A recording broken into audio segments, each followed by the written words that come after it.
Hi everyone, welcome to my YouTube channel. In this tutorial I will show you how to use the trim curve node. I have added to the scene this spherical curve.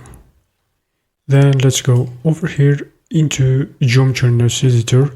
Shift A, let's search for trim curve. Connect it like this. But what can this node do? If you set it to a factor like this, you can set the start point. As shown here, you can see the effect, and you can change endpoint.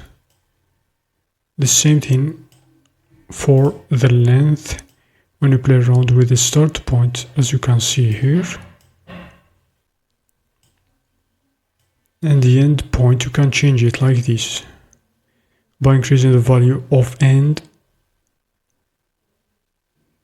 You can see that the end is at the top of this curve, and you can see the start point is over here. Same thing for length and factor.